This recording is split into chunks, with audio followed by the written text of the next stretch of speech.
ये मेरा आज थर्ड डे है। हमारे डायरेक्टर साहब भी बहुत अच्छे हैं। बस यही हम लोग कोशिश कर रहे हैं कि एक बहुत अच्छी फिल्म बने, क्योंकि ये है बहुत प्यारी फिल्म, लफ्ज़ों में प्यार। देखिए नाम ही इतना प्यारा है। बस Dheeraj ji, this film of yours is a super hit. क्या कैरेक्टर जी, क्या रोल क्या करता है, किस रोल है रोल जी?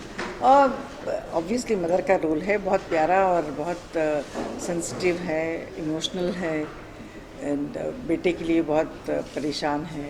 अच्छा है, इट्स नाइस। पूरी कहानी तो मैं बता नहीं सकती, लेकिन लेकिन करते हैं। तो मेरा रोल भी यही है कि जो लड़का जो हमारे फिल्म का हीरो है वो आके मेरे घर पे रह रहा है, भाभी मुझे बुलाता है, and there is a lot of बहुत एक अच्छी केमिस्ट्री है दोनों में, माँ और बेटे जैसी। तो हमने जो सीन्स किए हैं बहुत प्यारे सीन्स किए हैं, और वो जरीना जी का बेटा है, कुछ बाप से अनबन हो जाती है तो वो आके मेरे पास रहता है। बस यही मैं कह सकती हूँ, बट बहुत मज़ा आ रहा है काम करने में। अच्छा धीरे जी, कहानी मतलब तकरार है बताने के लिए, क्या ऐसी कुछ खास बात है? कहानी बता देंगे तो क्या मजा आएगा। राइटर हैं, हम चाहते हैं कि लॉन्ग स्टोरी कट शॉर्ट। हाँ, ट्रायंगुलर लव स्टोरी है, और लव स्टोरी के साथ साथ फैमिली की इन्वॉल्वमेंट बहुत है, जो बॉलीवुड में कुछ दिन से मिसिंग थी।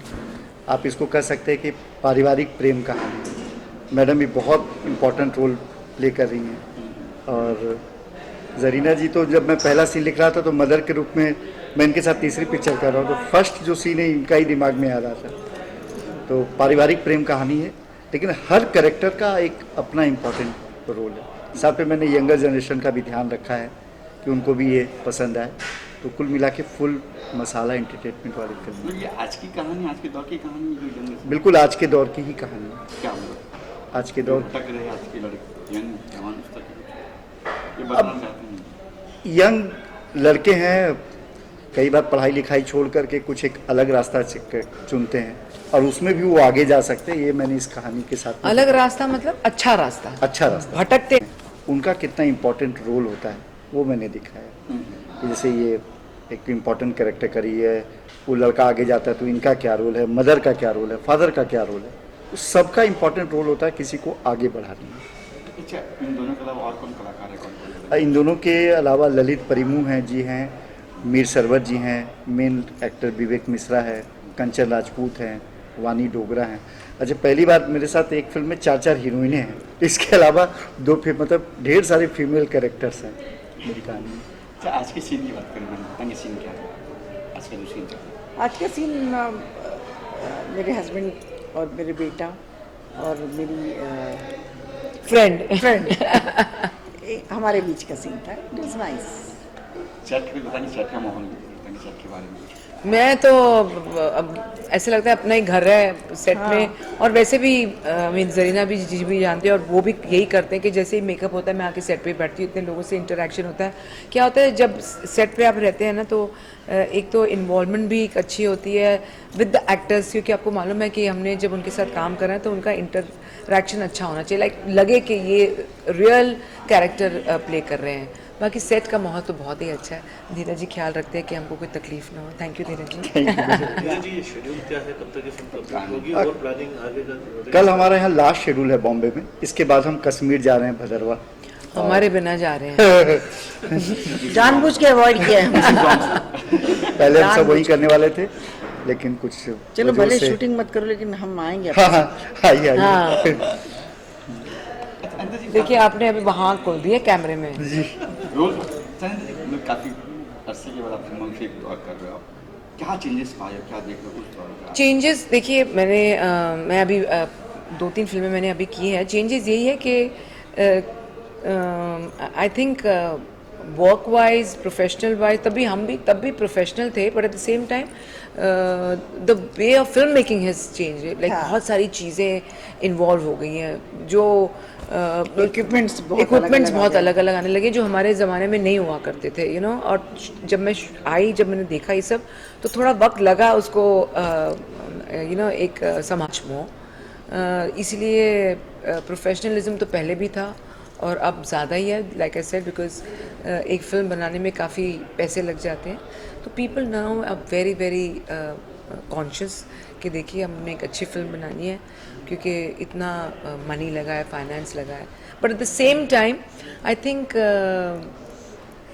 आजकल फिल्में क्विक बड़ी बनती है, फास्ट बहुत बनती है। जी जी, वी डोंट वेस्ट टाइम। तो कंटेंट की बात करें, लगता है कंटेंट काफ़ी कुछ कंटेंट देखिए, नाउ अभी जो ऑडियंस है वो दे लव टू एक्सपेरिमेंट और दे लव कि उन्हें कंटेंट मिले जिसमें वो इन्वॉल्व रहें। बहुत सारी चीज़ें हैं, people are accepting different different stories which is really nice. Same love story, lost and found, ये वो भी आता है, बट क्या अभी ये दौर ऐसा चला, I think Dheeraj ji, if I just correct me if I am wrong, कि people are accepting good content. बिल्कुल सही करिए आप। गुड कंटेंट के अलावा हर तरह के कंटेंट्स के लिए ऑडियंस है। अगर आप मर्डर मिस्ट्री देखने जाए तो उसके लिए भी है, लव स्टोरी है, फैमिली ड्रामा आप करने के लिए जाए, लेकिन कंटेंट अच्छा होना चाहिए, अच्छा जो मैडम होना ने कहा। चाहिए। तो एक तरह से बोल्डनेस भी काफ़ी, बोल्ड और वल्गर भी काफ़ी बोल्डनेस और वल्गैरिटी तो अभी ये देखिए तो to each their own, but बस यही होता है कि फैमिली के साथ बैठ के देखने में थोड़ा सा एक हेजिटेशन होती है, but people have accepted that also, because देखिए नेटफ्लिक्स है, अमेजोन है, इतने सारे आपके सामने चैनल्स हैं। People, I think the parents also I think become little liberal, because अगर उनके साथ नहीं देखेंगे तो उनके बिना देखेंगे। अच्छा, आप जब भी कोई फिल्म आती है, स्क्रिप्ट आती है, तो पहले आप क्या देखते हैं? स्क्रिप्ट देखते हैं, कहानी स्क्रिप्ट इज़ देखते हैं? Very important also, very important. Like आपने जैसे अभी आपने ही खुद मेंशन किया, कंटेंट होना बहुत ज़रूरी है। जो स्क्रिप्ट होता है हमारा, वो पिक्चर का हीरो होता है। So I think the script has to be really nice for you, for an actor to say yes for a role. तो जब ये कहानी आपको फर्स्ट टाइम जब आपने पढ़ी, स्क्रिप्ट पढ़ी, तब फर्स्ट रिएक्शन क्या वो मैंने स्क्रिप्ट नहीं पढ़ी, मुझे धीरज जी ने मेरे को कैरेक्टर बताया कि ये आपका कैरेक्टर है, and I felt really nice, because उन्होंने पूरी स्क्रिप्ट मुझे सुनाई, ये नहीं कि मेरा, फिर ये बताया कि ये आपका कैरेक्टर है, और कैरेक्टर में बहुत इन्वॉल्वमेंट है, तो that's why I said yes. तो धीरे धीरे पहले से माइंड में था कि जरीना जी रहेंगी, अनिता जी रहेंगी, था कि भाई इसके लिखते वक्त कुछ कहानी लिखते वक्त? बिल्कुल बिल्कुल, जैसे जैसे मैं कैरेक्टर आते जा रहे थे वैसे वैसे आते जा रहा था कि इसके लिए मुझे कितना, मैं मैडम को पहले भी करना चाहता था, अभी लास्ट में जो फिल्म में गई, लेकिन उस समय मैडम की छोटी सरदारनी चल रही थी, काफ़ी व्यस्त थी, फिर कोरोना का भी टाइम था, तो जो जहाँ था वो वहीं शूट कर रहा था, लोगों का मिलना जुलना कम हो गया था, तो ये स्क्रिप्ट पर मैं लगभग 1 साल से काम कर रहा था। तो जैसे ही आया तो मैंने कहा मैडम को इस बार ये कैरेक्टर करते हैं, और फिर मैंने बताया कि ये सिंपल जितना दिखता है उतना सिंपल है नहीं, और मैडम काफ़ी इमोशनल भी हो गई थी जब मैंने इनको बताया कि ये क्लाइमेक्स है। बहुत अच्छा। हाँ, तो धीरे धीरे मैं देखा हूँ लास्ट फिल्म आपकी दीपिका जी के साथ में थी, जी, सीता जी। सेकंड फिल्म अनिता जी के साथ में करो, मतलब आपने सोच लिया कि अब जितनी भी एक्टर्स है, मंझी हुई कलाकार जो थी, उनको फिर एक बार ही लॉन्च करेंगे आप? देखिए मैंने तो काफ़ी दिनों से, मैंने इनको बार बार बोलता हूँ मुझे ऐसा समा इनका गाना बहुत पसंद आता है। तो जब हम कहानी लिखते हैं तो कहीं ना कहीं ये सब हमारे दिमाग में होती हैं, इनको हमने शुरू से देखा है फिल्मों में, और अभी ये बहुत अच्छा लगातार काम करती हैं। मैडम इंस्टाग्राम पे भी बहुत एक्टिव रहती हैं, अरे बाप रे। बहुत एक्सरसाइज फिटनेस में मैडम का जवाब नहीं है। फिटनेस में मेरा तो ये शौक है, बहुत ज़्यादा ज़बरदस्त शौक है।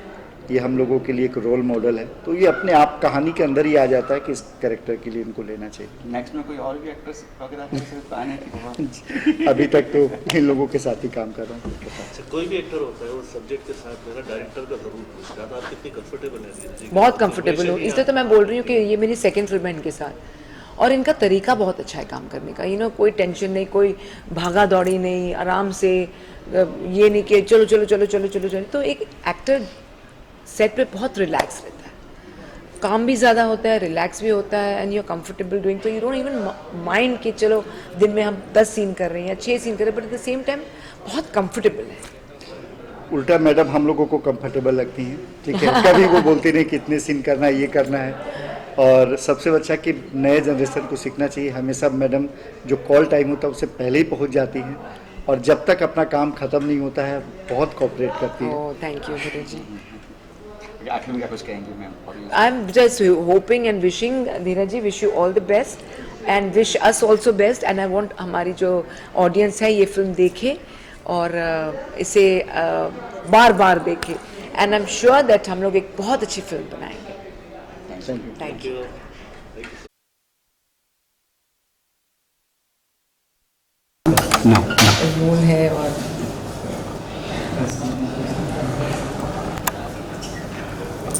धीरज जी साथ में आइए ना सर। आई थी बात।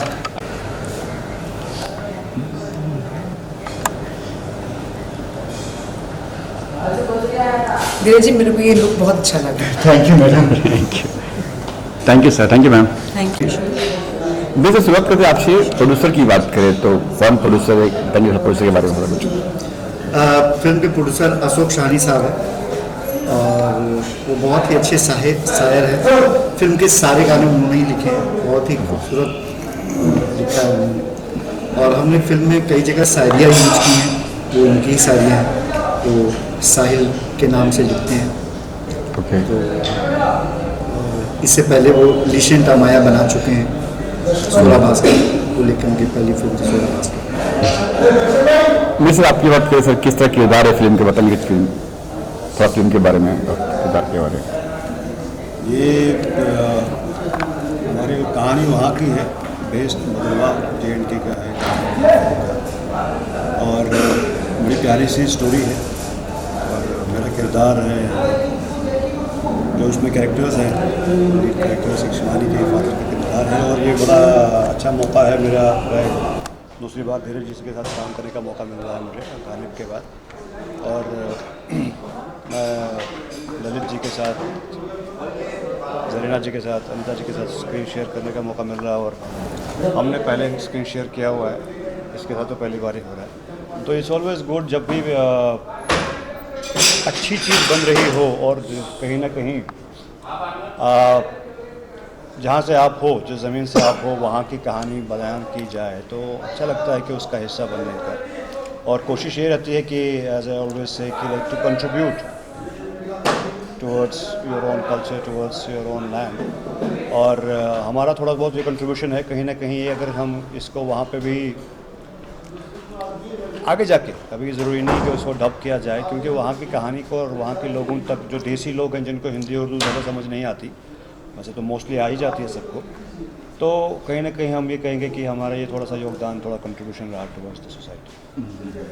धीरज जी के बारे में क्या कहेंगे, राइटर मतलब ये तो कमाल के राइटर है। मैंने इनकी राइटिंग पहले गालिब में देखी थी और हमने बैठ के साथ में ही कुछ काफ़ी चीज़ों पे उस पर डिस्कशंस किए थे। काफ़ी हिंदी उर्दू का जो तालमेल था उसको भी, क्योंकि मेरा उर्दू स्ट्रॉन्ग हैंड है, इनका हिंदी है, तो हमने बैठ के काफ़ी काम किया उस पर। और बिल्कुल सटल सिंपल कहानियाँ होती हैं और देखा जाए तो एक लगता है कि ये बड़ा सिंपल सा है, लेकिन उसके इमोशंस बड़े होते हैं और जिसकी कमी आजकल हमें दिखती है कहीं ना कहीं, क्योंकि बहुत सब कुछ फास्ट एडिटिंग फास्ट, सब कुछ फास्ट किया जाता है और उस चक्कर में वहाँ पर वो जो फील और जो रूह रहती है कहानी की, फिल्म की, वो जज्बात जो रहते हैं वो कहीं ना कहीं मिसिंग होते हैं, तो वो इनकी कहानी में मिलता है।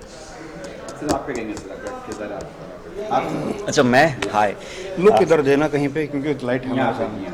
Thank you, first of thank you for coming. और मेरे लिए बहुत खुशी की बात है क्योंकि इसके पहले ज़्यादातर मैंने जो फिल्में की हैं, 2-3 फिल्में की हैं, तो सर के साथ ही मैंने की हैं और एक लास्ट जो अच्छा श्री विद्यासागर जी के ऊपर मैंने की है। तो मेरा ज़्यादातर जो कनेक्शन रहा है वो आध्यात्मिक चीज़ों से ज़्यादा रहा है और ये फर्स्ट टाइम ऐसा हो रहा है कि मैं लव स्टोरी फिल्म कर रहा हूँ और काफ़ी 6 सालों के से मैं सर को जानता हूँ और जो मेरा पहला शो था मंदा हर युग में, वो भी मैंने सर के साथ ही किया। तो सर ने कमिटमेंट मुझे किया था कि कभी ना कभी तुझे बहुत अच्छा कैरेक्टर दूंगा मैं। तो हालांकि सब इन्हें हमेशा बायोपिक सम्राट कहते थे क्योंकि हमेशा अलग अलग चीज़ों पे फिल्में बनाते रहते थे, बट फर्स्ट टाइम इन्होंने ट्राई किया एज अ लव स्टोरी और मुझे सौभाग्य मिला कि लव स्टोरी फिल्म मैं इनके साथ कर रहा हूँ। तो बहुत खुशी की बात है मेरे लिए कि इतने बड़े बड़े एक्टर्स, मीर सर जिनको हमने बड़ी बड़ी फिल्मों में देखा है, जरीना मैम और अनीता मैम, ललित सर, तो सारी बिग कास्टिंग के साथ as a love story film में लॉन्च होना मुझे लग रहा है बहुत खुशी की बात है। तो मैं बहुत शुक्रगुजार हूँ सर का। मतलब कैसा एक्सपीरियंस रहा इनके साथ में काम में? टिप्स दे रहे, लीड सर हुआ, अनीता मैम, जरीना मैम कुछ टिप्स वगैरह दे रहे? हाँ, अनीता मैम ज़रूर दे रही हैं, जरीना मैम दे रही हैं, सारे के सारे बहुत कोऑपरेटिव हैं। जितना इनका बड़ा नाम है उतने ही वो सहज हैं और किसी भी सीन में हमें साथ में काम करने में मुझे कहीं भी ऐसा नहीं लगा कि यार इनके अंदर कुछ एक बड़ी जो स्टार्टअप वाली चीज़ होती है, बहुत ही पोलाइट है ये लोग। और वीर सर के साथ तो आज मेरा पहला फर्स्ट सीन होने वाला है और हम ये तो ऑलवेज़ बहुत कोऑपरेटिव है और इनसे मेरी हमेशा बात भी होती रहती है इंस्टाग्राम फेसबुक वगैरह में। तो आई होप कि आज सीन करके और मज़ा आएगा। पता चलेगा। मैम आप करेंगे क्या किधर आपका है? सबसे पहले तो नमस्कार। मैं हूँ कंचन राजपूत और जम्मू कश्मीर से हूँ। और फिल्म की बात करूँ तो बहुत ही खूबसूरत फिल्म है, लव ट्रायंगल है। सबसे पहले तो इट्स अ प्रिविलेज कि मुझे स्क्रीन शेयर करने का मौका मिला और बहुत कुछ सीखने का मौका मिला। तो हाँ, अगर मैं कैरेक्टर की बात करूँ, इस फिल्म में मेरा कैरेक्टर बहुत ही सिंपल सा है और थोड़ा सा इंटेंस भी है स्टोरी वाइज। और रणबीर सर, एक टैग आपके लगा है मुन्नी के अब्बू करके। बिल्कुल। हाँ, ये अच्छा लग रहा है कि ये लग रहा है कि बाबा ये टैग थोड़ा अब कुछ चेंज हो जाए कि काफ़ी दिन हो, काफ़ी साल हो चुके हैं? नहीं, मुन्नी के अब्बा अपनी पहचान है। काफ़ी इंटरव्यूज़ में भी मैं बार बार जब भी कोई लोग मिलते हैं, क्या है कि फिल्में तो इससे बड़े बड़े रोल भी मैंने किए हैं। केसरी में मैं मेन लीड नेगेटिव था, कुछ लीड फिल्में भी मैंने की हैं, लेकिन उससे ये है कि वो ऐसी प्यारी फिल्म है जिससे कहीं ना कहीं हर इंसान जुड़ा हुआ है। मैं अगर अपने हिंदुस्तान की बात करें या पूरे सब कॉन्टिनेंट की बात करें, बजरंगी भाईजान एक एक्सट्रीमली पॉपुलर और पसंदीदा फिल्म है और उसका एक हिस्सा बनना मेरे लिए इट वाज एन ऑनर। और उसके बाद एक पहचान मिलना, क्योंकि वो जो मुन्नी थी और हर्षाली माशाल्लाह बड़ी हो गई, अभी हम इससे एक फिल्म के लिए अप्रोच भी कर रहे हैं, बड़ी हो गई अब तो वो। और वो Munni was bigger than Salman भाई इन द फिल्म।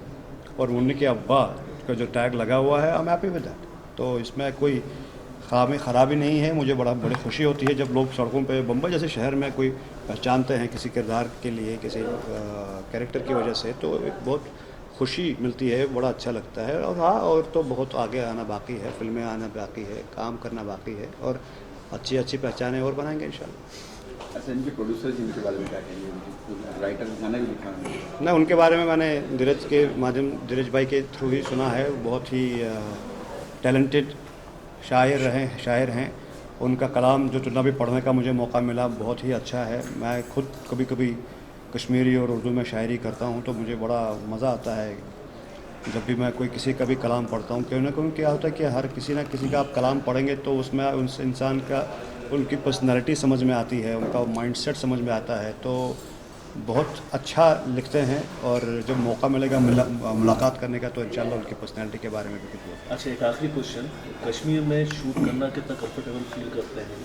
जिस तरह का माहौल है वहाँ पर जो क्रिएट करा गया है, आप लोग कंफर्टेबल हैं वहाँ पे? हमेशा से कंफर्टेबल थे, अभी भी हैं, आगे भी रहेंगे। वहाँ पे ऐसा कोई भी आज तक मुझे बताया कि किसी शूट पे डिस्टर्बेंस हुआ, चाहे वो बिफोर 80s हो या 90s में। जब पहली फिल्म वहाँ पे आई थी, मुझे नाम याद नहीं है, अमरीश पुरी साहब और जिमी शेरगिल थे उस फिल्म में, और उसके बाद से आज तक फिल्में लगातार बनती आ रही हैं वहाँ पे। सबसे बड़ी फिल्म जो हैदर हुई थी वहाँ पे, उसमें भी कोई डिस्टर्बेंस नहीं आया। 3 फिल्में मैं शूट कर चुका हूँ, तो और कोई ऐसा दिक्कत नहीं। एग्जैक्टली मैं खुद अगर अपनी बात करूं, मेरी इंडिपेंडेंट जो हम फिल्में वहाँ पे करते हैं, ज़्यादातर मैं श्रीनगर में काम करता हूँ, इस साल भद्रवाह में काफ़ी काम किया, और कभी भी किसी की वजह से भी कोई तकलीफ़ नहीं हो पाई। और लोगों का मेन चीज़ है कि जो प्रोड्यूसर के लिए सबसे बड़ी बात होती है कॉस्ट कटिंग। चाहे जम्मू हो, चाहे भद्रवाह हो, चाहे पुंछ हो, चाहे श्रीनगर हो, जहाँ पर भी शूट करते हैं वहाँ पे, अगर आप हामिद जब हमने की थी वहाँ पे, मैं उसका मतलब लाइन प्रोडक्शन भी किया था उसका, जो जितना उनका बजट था, 1 CR का बजट लेके के चले थे वो, उनमें भी वो उसके अंदर फिल्म बन गई और वो दोबारा शान को लेके वापस आए थे वो कुछ गाना वगैरह करने के लिए। तो ऐसा एक प्रोड्यूसर्स के लिए भी एक एफिशिएंट है, they can actually save money. वहाँ पे लोग कोऑपरेटिव हैं, हमेशा से हैं। और आर्टिस्ट JNK में बहुत सारे हैं। क्या होता है, पहले एक भरोसा नहीं होता था कि यार वहाँ मिल जाएंगे क्या, तो यहाँ से ही, बॉम्बे से ही आर्टिस्ट लेके जाते थे लोग। लेकिन मैं यहाँ पे विशाल भारद्वाज जी का यहाँ पे शुक्रिया अदा करना चाहूँगा, क्योंकि उनकी वजह से जो हैदर बहुत बड़ी फिल्म बनी, उन्होंने मैक्सिमम कास्ट वहाँ की यूज़ की।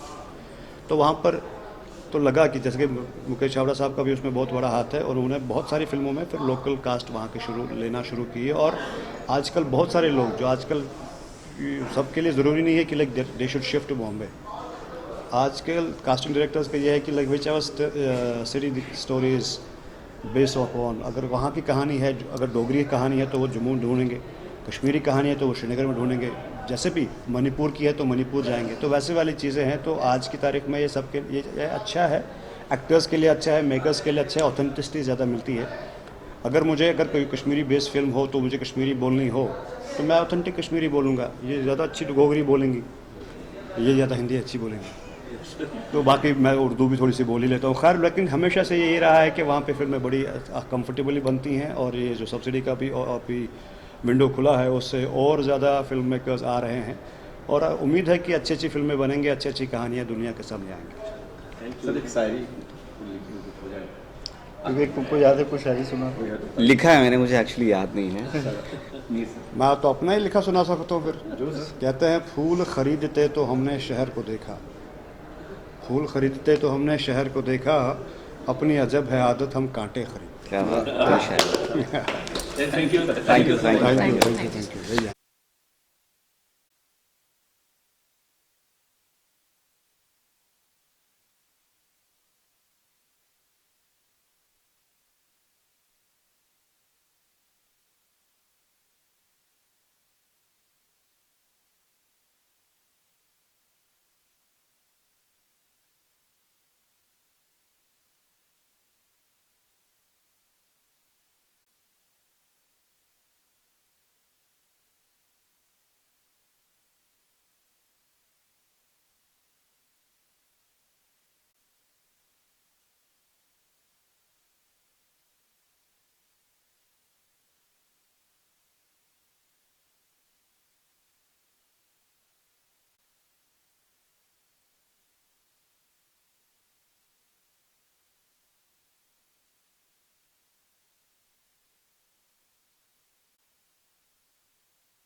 कैसे मिलेगा?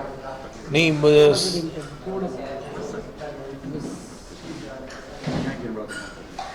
आपका जी सर, क्या कुछ कहेंगे सर इस फिल्म के बारे में, क्या किरदार करने वाले सर आप? हाँ, ये एक अच्छी फिल्म है और एक लव स्टोरी है जो एक ऐसी लव स्टोरी है जो एक इंसान रहता है जो अंदर ही अंदर, मतलब एक सकुचित आदमी बोलते हैं ना, जिसको अंदर ही अपने आप एक दुनिया बना के अपनी ज़िंदगी जी रहा है, और अचानक से उसको एक लड़की से प्यार हो जाता है, लेकिन फिर भी वो उसको कह नहीं पाता है, लेकिन उनके बीच की जो हरकतें हैं वो बयां करती है कि दोनों एक दूसरे से कितना मोहब्बत करते हैं, कितना प्यार करते हैं। तो उसी प्रकार की कहानी है ये। क्या किरदार क्या? मेरा जो किरदार है वो मयंक का किरदार है, जो थोड़ा कूल लड़का है, अच्छा लड़का है और हेल्पफुल नेचर है, और हीरो का दोस्त है। जो वो हीरो हीरोइन एक दूसरे को कुछ बता नहीं पाती हैं, लेकिन वो हमेशा उन दोनों को करीब खींचता रहता है, हमेशा कोशिश करता है कि वो दोनों पास ही रहें। तो ऐसा कैरेक्टर है। मेरा जो कैरेक्टर है इसमें शिवानी का कैरेक्टर है, और ये बहुत ही एक घरेलू लड़की है। पापा की लाडली है, माँ इसकी नहीं है, तो इस वजह से जो बाप है उसी ने इसको पाला है। तो माँ का प्यार और पापा का प्यार पापा से ही मिला है। एंड उसकी लाइफ में ये है कि पापा ने डिसाइड कर दिया है कि उसकी शादी जो है एक लड़के से होगी, और क्योंकि बिन माँ की बच्ची है तो वो अपना जो भी ज़िंदगी के फ़ैसले हैं वो अपने पापा पे ही छोड़ती है। एंड बहुत प्यारा कैरेक्टर है मेरा, एंड मैं फ़र्स्ट टाइम इतना अच्छा कैरेक्टर कर रही हूँ कि मुझे सिंपल लड़की का किरदार करने का मौका मिल रहा है, एंड आई बिलीव कि ऑडियंस को बहुत पसंद आएगा। कलाकारों के साथ काम करने का मौका मिला, कितना कंफर्टेबल है आप उनके साथ? अभी मेरा पहला दिन है और मैं फ़र्स्ट डे थी, तो स्टार्टिंग में जरीना जी के साथ और ललित सर के साथ मैं थोड़ी सी नर्वस थी, क्योंकि मैंने बचपन से उनको टीवी पे देखा है और आज मैं उनके साथ शूट कर रही थी। बट फिर मैंने अपने आप को कंफर्ट किया कि नहीं, ये बहुत अच्छा मौका है, और जो इस मौके को मुझे कैसे जो बताना है कि नहीं, मैं भी बहुत अच्छा एक्ट कर सकती हूँ, और ये मुझे अपॉर्चुनिटी जो सर ने दी है उसको निभाना है। तो बहुत मज़ा आया। आपको लग रहा है कि कुछ सीखने को मिल रहा है? बिल्कुल बिल्कुल, जितने भी सीनियर आर्टिस्ट हैं, जैसे कि इन्होंने बोला, हम लोग उन्हें बचपन से देखते आ रहे हैं, तो उनसे बहुत कुछ सीखने मिल रहा है कि सेट पे कैसे रहना चाहिए, और वो बहुत ही डाउन टू अर्थ हमें मतलब हर समय सिखाती रहती हैं, और एक हैप्पीनेस नेचर के लोग हैं। बहुत मज़ा आता है उनके, एक अलग ही एनर्जी देखने मिलता है, हमें सीखने मिलता है।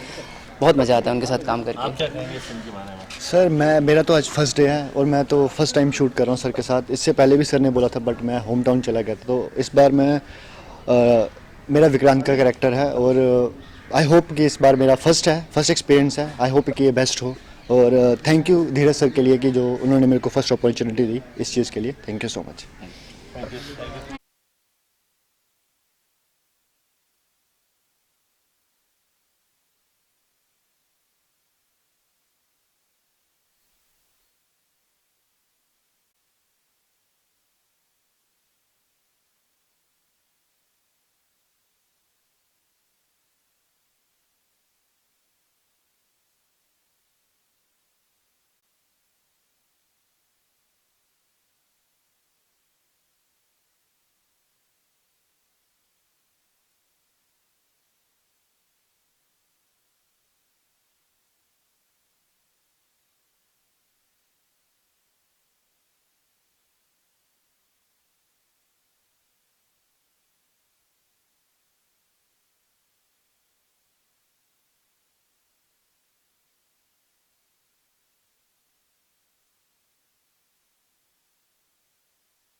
सर क्या कुछ कहेंगे फिल्म के बारे में अगर कितना ये फिल्म धीरज मिश्रा जी ने लिखी है, लव स्टोरी है। भदरवा में इसकी शूटिंग, लफ्ज़ों में प्यार ना जी जी सर। ये फिल्म लफ्ज़ों में प्यार एक लव स्टोरी है और हम यहाँ भदरवा में शूट कर रहे हैं। एक प्यारी सी छोटी सी लव स्टोरी है। धीरज मिश्रा जी ने इसे लिखा है और श्री अशोक त्यागी इसको प्रोड्यूस कर रहे हैं। Ashok Sahni ji. Sorry one second या यस सर। हाँ नमस्कार, हम लोग यहाँ भदरवा में एक प्यारी सी छोटी सी लव स्टोरी फिल्म शूट कर रहे हैं। धीरज मिश्रा जी ने इस फिल्म की कहानी, पटकथा, संवाद सब लिखा है और अशोक साहनी जी इसको प्रोड्यूस कर रहे हैं और राजा गिरी इसको डायरेक्ट कर रहे हैं। तो इस लव स्टोरी में मैं लड़के का पिता, उसका कैरेक्टर प्ले कर रहा हूँ। कहानी में मुझ में और मेरे बेटे में एक मोड़ पर तनाव आ जाता है, इस वजह से कि मेरी नज़रों में यानी पिता की नज़रों में बेटा लक्ष्यहीन जीवन जी रहा है। उसका कोई मकसद नहीं है, वो गोललेस एमलेस लाइफ जी रहा है और जबकि वो अपने लेवल पे कुछ कर रहा है। तो इस वजह से वो उसको घर से एक तरह से निकाल देता है और बाद में उसको ये रियलाइज़ होता है, पिता को ये रियलाइज़ होता है कि नहीं, उसका ये फ़ैसला सही नहीं था। बेटे ने अपने दम पे कुछ हासिल कर लिया, कुछ कामयाबी हासिल कर ली। तो ये मेरे कैरेक्टर की बेसिक बात है। बाकी डिटेल स्टोरी के बारे में आई थिंक राजा जी और बताएंगे आपको। जी सर। नमस्कार, मेरा नाम राजा रणदीप गिरी है और जैसे सर ने बताया, सर पूरी स्टोरी तो ब्रीफ कर ही चुके हैं, बट एज ए डायरेक्टर मैं पूरी स्टोरी नहीं खोल सकता हूँ कि मेरी भी कुछ सीमाएं हैं, कुछ बाउंड्रीज़ हैं। और मेरा सौभाग्य है कि मैं ललित सर जी और जरीना जी और अनीता जी, इन लोगों के साथ काम कर रहा हूँ, जिनको हम लोग देख देख के बड़े हुए, जिनसे सीखा, अब उन्हीं के साथ काम करने का मौका मिल रहा है। और ये सौभाग्य मुझे मेरे सर धीरज मिश्रा जी ने दिया और मैं बहुत लकी हूँ कि उन्होंने मुझे इतना सहयोग किया, इतना बिलीव किया मेरे पे। और जैसी रही फिल्म की कहानी की बात, तो ये फिल्म एक पारिवारिक और लव स्टोरी है, क्योंकि आजकल जो सिनेमा चल रहा है, हर दूसरी फिल्म वही मारकाट, लड़ाई झगड़ा, गोला बारूद यही चल रहा है। मतलब प्रेम प्यार, परिवार सब खत्म ही हो गया है। तो सर ने काफ़ी पहले मुझे बताया था कि यार मैं इस तरह की स्टोरी लिख रहा हूँ और अपने कुछ भी इस पर काम करना है। तो सर ने काफ़ी मतलब दिल से इस स्टोरी को लिखा है और बहुत मेहनत की है धीरज सर ने इस स्टोरी को लिखने के लिए। और ये एक म्यूज़िकल फिल्म भी है, क्योंकि एक दशक से म्यूज़िकल फिल्मों का दौर ख़त्म हो गया है। सिर्फ नाम मात्र की जो फिल्में बन रही है वो सिर्फ मतलब ऐसे हैवी म्यूजिक होते हैं जो मतलब सुनने में करंट प्रिय नहीं लगते, वो करंट प्रिय लगते हैं, मतलब चुभते हैं वो। तो इसका म्यूजिक भी इसका बहुत बड़ा प्लस पॉइंट है। स्टोरी तो बहुत अच्छी है ही और फैमिली ड्रामा है, तो काफ़ी समय के बाद ऑडियंस को एक अच्छा सिनेमा देखने को मिलेगा, क्योंकि पिछले कई दशक से, मतलब मैं कहूँ 1 या 2 दशक से अच्छी फिल्मों का बनना खत्म हो गया है, अच्छी कहानी मिलना बंद हो गई है, देखनी बंद हो गई है, जिसके कारण आज जो सिनेमा बैकफुट पे चला गया है। इतने बड़े बड़े बजट की जो फिल्में हैं खत्म हो जा रही हैं, डिजास्टर हो जा रही हैं, क्योंकि लोग वो देखना नहीं चाहते हैं और वो हमको जबरदस्ती दिखाया जा रहा है। जो देखना चाहते हैं वो दिखा नहीं रहे, खुशी देखना चाहते हैं वो है नहीं, प्यार देखना चाहते हैं वो है नहीं, एक संस्कार, जैसे सर ने बताया कि बाप बेटे का एक मोड़ पर टकराव हो जाता है, वो एक जेन्युइन सी चीज है। क्योंकि एक बड़ी पीढ़ी जो हमसे उम्र दराज है, एक युवा पीढ़ी, तो दोनों की सोच में काफी अंतर है। एक अपनी तरह से सोचता है, एक युवा अपनी तरह से सोचता है, तो दोनों का टकराव सही है और दोनों अपनी जगह सही है। तो कैसे नाम के स्टोरी को आगे बढ़ाते हैं, ये जब हम देखेंगे तो आपको समझ में आएगा। बाकी एज ए निर्देशक और मेरे साथ में सर धीरज सर भी डायरेक्ट कर रहे हैं, गाइड कर रहे हैं हम लोगों को, हालांकि स्टोरी उन्हीं ने लिखी है, तो काफ़ी मुझे सहयोग मिला, सपोर्ट मिल रहा है चीज़ों को समझने का। यहाँ पे ऐड करना चाहूँगा कि धीरज जी और राजा जी जिस तरह से काम कर रहे हैं, उसमें ऐसा लग रहा है कि बस चीज़ें बहुत कैजुअली हो रही हैं, चीज़ें अपने आप ही चल रही हैं, कहीं कोई एक्स्ट्रा स्ट्रेस नहीं है, कहीं कोई प्रोडक्शन के जो हैसल्स होते हैं वो नहीं है। एक परिवार की तरह ही सब लोग मिलजुल के काम कर रहे हैं और इनकी जो टीम है उसमें एक बड़ी अच्छी ट्यूनिंग है। और डायरेक्शन डिपार्टमेंट के बारे में ये कहना चाहूँगा कि कम समय में अधिक से अधिक शॉट ले रहे हैं और एक्टर्स के ऊपर भी किसी भी तरह का कोई प्रेशर नहीं है, जैसा कि कई बार छोटे बजट की फिल्मों में होता है कि भाग भाग के काम करो, फटाफट कॉस्ट्यूम बदलो, नया सीन। तो शॉट टेकिंग की दृष्टि से भी यही कहूँगा कि जितने शॉट्स की रिक्वायरमेंट है उतने ही लिए जाते हैं, जिसको हम ये कहते हैं कि डायरेक्शन डिपार्टमेंट को क्लैरिटी है कि हमें क्या करना है और किस तरह से सीन को एडिट करके फाइनली बनाना है। वरना कई बार फिल्मों में डायरेक्टर्स तो हर तरह से शॉट ले लेते हैं, हर एंगल से ले लेते हैं, वाइड भी, क्लोज भी, ओएस भी, 6 क्लोज, ऊपर नीचे दाएं बाएं, सब तरह से एक सीन में कई बार 6 घंटे लग जाते हैं। तो यहाँ पे वैसा नहीं हो रहा है, ये अच्छी बात है, क्योंकि लो बजट का अगर कोई काम करना है, कम बजट का एक सीमित दायरे में काम करना है, तो जो क्रिएटिव डिपार्टमेंट्स हैं उनको बहुत सतर्क रह के काम करना होगा और कम समय में मैक्सिमम आउटपुट देना होगा, तभी इस तरह की फिल्म अपने बजट की जो सीमा है उसको मद्देनज़र रखते हुए प्रॉफिट भी कमा सकती है या पैसा वापस ला सकती है। अगर चीज़ें बजट की बियॉन्ड जाती हैं तो उसका रिटर्न तो हम सभी देख रहे हैं कि जो बड़ी फिल्मों का हश्र हो रहा है, 50 करोड़ 100 करोड़, वो लोग पैसा वापस ला नहीं पाते। तो इस तरह उस वजह से भी जो है फिल्म इंडस्ट्री एक तरह से नुकसान में जो जा रही है, उसकी वजह ये भी है। तो यहाँ भी ये ऐड करना चाहूँगा बाद में कि अगर इस तरह की फिल्में बने, इस तरह के फिल्म मेकर्स सामने आएँ जो अपना पैशन लेके काम करना चाहते हैं और सीमित दायरे में काम करके एक अच्छा रिजल्ट दें, तो भी बहुत सारी अच्छी फिल्में बन सकती हैं। जनता का जो मनोरंजन का एरिया है वो पूरा हो सकता है। ज़रूरत नहीं कि 100 करोड़ 200 करोड़ की फिल्में बने, वैसी कुछ फिल्में बने, बट ज़्यादा फिल्में ऐसी बननी चाहिए तो उसमें स्कोप भी सबको मिलता है और सारी चीज़ें अर्थव्यवस्था के दायरे में सटीक बैठती हैं। जिसने पैसा लगाया है अगर उसका पैसा वापस आ रहा है तो इससे अच्छी खुशी की बात और क्या हो सकती है।